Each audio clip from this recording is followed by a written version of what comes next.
साथियों जय हिंद। मैं अपने YouTube चैनल एग्री जंक्शन में आप सभी साथियों को एक बार तहे दिल से स्वागत करता हूं।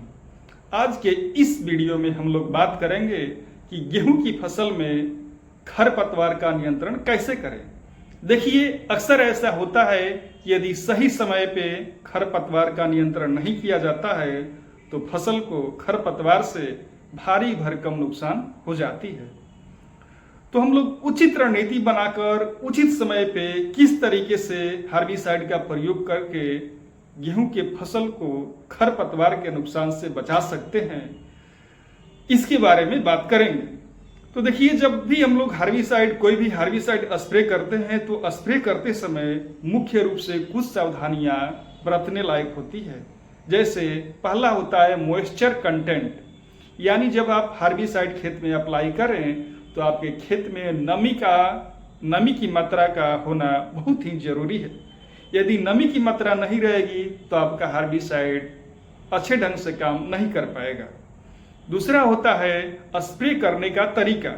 जब भी हम लोग खेत में साधारण तौर पे जो आम धारणा है स्प्रे किया जाता है तो हार्बिसाइड को स्प्रे करते हुए हम लोग आगे की तरफ बढ़ते हैं, जबकि ऐसा न करके जब यदि संभव हो तो आप हार्बिसाइड का स्प्रे करें तो स्प्रे करते हुए पीछे की तरफ बढ़ें। यदि आप ऐसा करिएगा तो एक फिल्म लेयर बनेगा और ये लेयर जो खरपतवार है उसको रोकने में काफी मददगार साबित होता है। तीसरी बात होती है समय। देखिए, समय एक महत्वपूर्ण कारक है।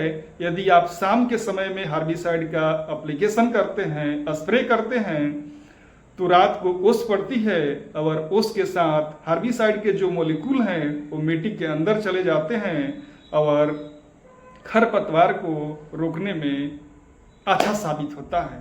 यानी शाम का समय आपके लिए मोस्ट सूटेबल होता है। जब हम हार्बिसाइड अप्लाई करते हैं तो अप्लाई करने का दो तरीका होता है। पहला होता है प्री इमर्जेंस और दूसरा होता है पोस्ट इमर्जेंस। तो हम लोग अभी प्री इमरजेंस की बात करते हैं।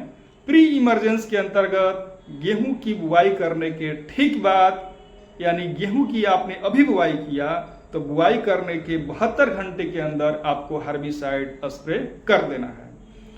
अब बात आती है कि हम कौन सा हार्बिसाइड लें, तो उसके लिए एक बहुत ही प्रचलित हार्बिसाइड है पेंडिमेथिलिन। पेंडिमेथिलिन 350 ml आप लेंगे 1 एकड़ के लिए और इसको 100 लीटर पानी में स्प्रे कर दीजिए। साधारण तौर पे सीधे तौर पे कहें तो आपकी जो दवा की स्प्रे वाली टंकी होती है लगभग 15 लीटर की, उस 15 लीटर में आप 35 ml पेंडिमेथिलिन डालिए, उसको अच्छे से मिक्स करिए और स्प्रे कर दीजिए। ये हुई प्री इमरजेंस की बात। मान लीजिए खेती किसानी में अक्सर ऐसा होता है या प्री इमरजेंस शुरू में आपने हार्बिसाइड का स्प्रे नहीं किया या आपने किया भी तो किसी कारणवश खरपतवार खत्म नहीं हुआ और फिर से फसल में खरपतवार आ गया, तो उसके लिए होता है पोस्ट इमरजेंस। अब ये जो पोस्ट इमरजेंस होता है, पोस्ट इमरजेंस का अप्लाई करने का जो समय होता है वो होता है गेहूं की बुआई के 20 से 25 दिन बाद। यानी जब आप गेहूं की प्रथम सिंचाई करते हैं तो सिंचाई करने के जस्ट 1 से 2 दिन बाद आप हार्बिसाइड का एप्लीकेशन करें, स्प्रे करें या छिड़काव करें। तो उसके लिए कौन सा हार्बिसाइड आप लें, उसके लिए जो मोस्ट सूटेबल इस समय मार्केट में अच्छा रिजल्ट दे रहा है उसके लिए है क्लेडिनोफोप्रोपाजिन 15% प्लस मेटसल्फ्यूरान 1% WP। ये 160 ग्राम लेना है 1 एकड़ के लिए। मार्केट में ये बेस्टा के नाम से आता है, अलग अलग कंपनियां अलग अलग नाम से बनाती हैं। और ये हार्बिसाइड आपको नहीं मिले तो दूसरा इसका विकल्प है सल्फोसल्फ्यूरान 75% प्लस मेटसल्फ्यूरान 5% WG 16 ग्राम प्रति एकड़। इस दोनों में से कोई एक हार्बिसाइड आपको लेना है और आपको स्प्रे कर देना है।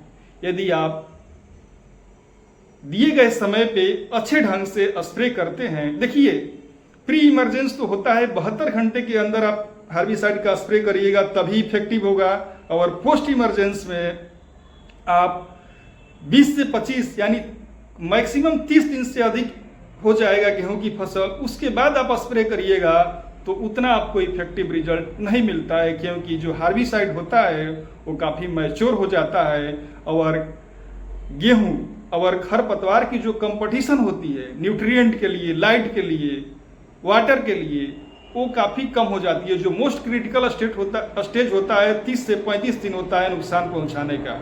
तो ये ध्यान रहे कि जब भी हम हार्बिसाइड का स्प्रे करें तो प्री इमरजेंस 72 घंटे के अंदर गेहूं बुआई के 72 घंटे के अंदर स्प्रे करें प्री इमरजेंस, और पोस्ट इमरजेंस गेहूं की जब पहली आप सिंचाई दे रहे हैं उसके 2 से 3 दिन बाद आप स्प्रे करें। यदि आप ये ऐसा करते हैं तो आपको अच्छा रिजल्ट मिलेगा निश्चित तौर पे। और इसी तरह की खेती बाड़ी से संबंधित और भी वीडियो आपको चाहिए तो आप कमेंट करें, और ये मेरा वीडियो आपको अच्छा लगे तो लाइक, शेयर और सब्सक्राइब करें। जय हिंद।